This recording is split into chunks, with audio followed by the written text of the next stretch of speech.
Brandon, with all due respect, you're going to have to answer to God why you voted for Donald Trump 3 times. I appreciate the phone call. I wish we could abort your votes. You know, I'm a Donald Trump voter. I voted for him 3 times. But after all this stuff going on with, like, Mark Kelly and the rest, I just hope that he's impeached and convicted and removed from office for this. I mean, this is like a bridge too far. I mean, I just can't see people just defending him anymore. I think this is the straw that broke the camel's back. Okay, so I'm happy to hear you say that, Brandon. I really am. But I have to ask you this question. How was January 6th not the straw that broke the camel's back? When you saw what took place on January 6th, 140 officers injured, people died that day. And you know why that day happened, because Donald Trump lied and said the election was stolen. What was it about that day, I have to ask you, that made you say to yourself, okay, maybe I'll still vote for the guy? Like, that wasn't the straw that broke the camel's back? Help me understand that, Brandon. Well, admittedly, you know, I'm a single-issue voter. It's me. I vote on the abortion issue. That's, like, my number one issue, so I always vote Republican no matter what. Okay, but would you vote for him tomorrow? If the election was tomorrow? No, I wouldn't. Okay, so I appreciate that, but that's my question, Brandon. I agree with you. What's going on with Mark Kelly and the way the 8 months of this administration has run so far, I agree with you. But January 6th wasn't at that level for you? Like, help me understand that, Brandon. I mean, well, I know Trump incited the whole thing, but for a lot of the people who were there were acting peacefully, aside from the ones that assaulted the cops, which they should still be in jail. All right, there were a couple 100,000 people there. Yes, you're correct. The majority of those people were not violent. But still, you had 1,500 people that were prosecuted. You had about 700 people that were violent, that beat police officers with their own batons. You know, and I agree with you, he did incite that. Isn't that enough for you to say, I don't want to vote for a president regardless of policy, but regardless of your stance on abortion, which I want to ask you about, by the way? Why wasn't that enough? Because for a lot of people, they said, man, this is it. This is it for me. Why wasn't that enough for you? That abortion was more important for you than our democracy? Abortion issue was more important for you to tell women what to do with their bodies than a man who lied about the 2020 election? And you had all these people storming the Capitol, screaming out, hang Mike Pence. People died that day. Officer Sitnik died the next day. Officers committed suicide because of that day. Officers were beaten. And that wasn't enough, Brandon, for you to say, geez, I can't support this guy. This is repulsive. Help me understand that. Well, I plugged my nose and did it. I mean, I don't agree. I think he's a horrible human being. I think he's probably the number one target on the Epstein files. That's why he's... Did you know he was a horrible human being back then when you voted for him in November? Did you know that he was a horrible human being then? So I want to talk to you guys about your online life and privacy. And you know how sending a message an unprotected Wi-Fi is like yelling your secrets in a crowded room, right? Well, a VPN is like moving that conversation sort of like into a locked soundproof booth. That's what private internet access, or PIA, does. It encrypts your internet connection, hiding your IP address and protecting your personal information and everything you do from online hackers and others that are looking to exploit your private information. This important coverage obviously protects you from networks such as coffee shops, the airport, and even the Wi-Fi at your own house. So I've been using PIA myself. It's great. I love how simple it is. You just open the app, really. Pick a location, say New York or even another country. And with one click, you're connected through a secure tunnel. Boom, total privacy.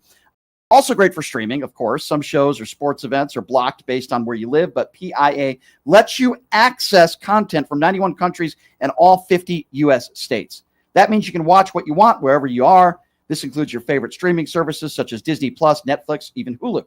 And here's a big one. One subscription protects unlimited devices. Your phone, your laptop, your tablet, your TV, even your whole household is covered.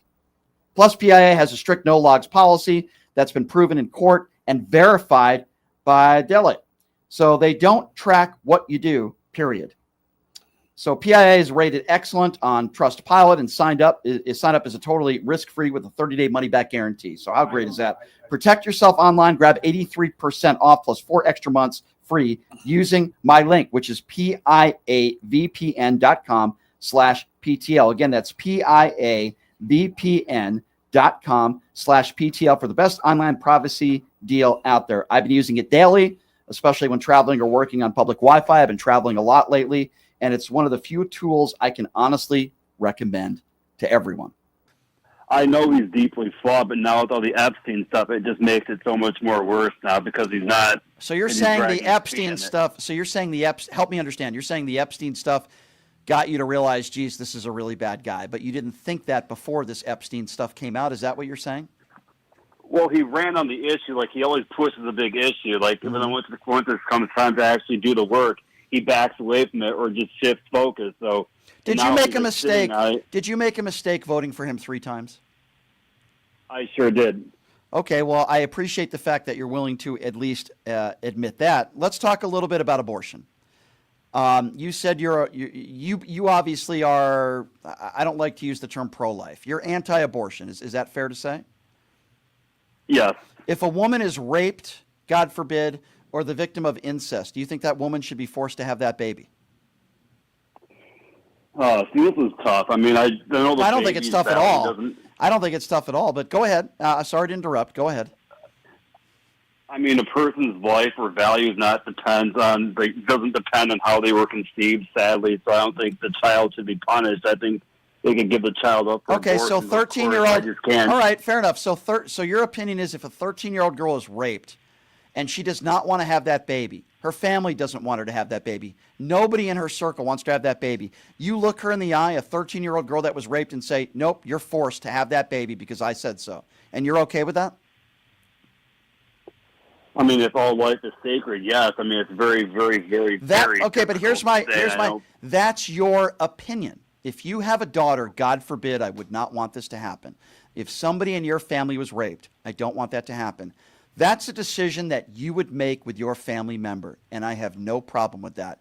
But why is it that your opinion of that would force every single woman in this country to have that baby if they're raped or the victim of incest? Why should your opinion be pushed on everybody else? I guess that's my question to you. Well, obviously, it's my opinion. I mean, this is a free country. People can do what they want. I mean, I can't. No, they can't. I can't.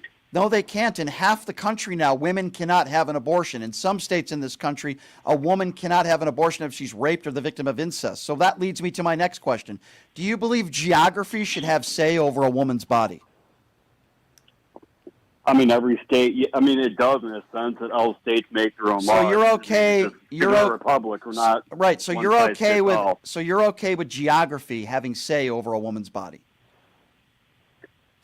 Yes, constitutionally, yes. Well, it has nothing to do with the Constitution. But if a woman, God forbid, is raped, and she's living in a state where abortion is totally illegal with no exceptions, you think that woman should have to travel to another state to have a legal abortion, and you're okay with that? If she wants it that badly, yes, you got to put the work in. If she wants it that badly, you have to put the work in. So if a woman is the victim of sexual assault, you think she should have to put extra work in? You don't think being raped is bad enough? Oh, it's horrible. But I'm just saying. But you think if a young teenage girl is raped by her father and she becomes pregnant, she should have to put more work in to get an abortion, because that's what you just said, right? Well, yeah, if you want it that badly, I mean, they should have to. They have to go where it's at. So you want them to suffer more? You want them to suffer more?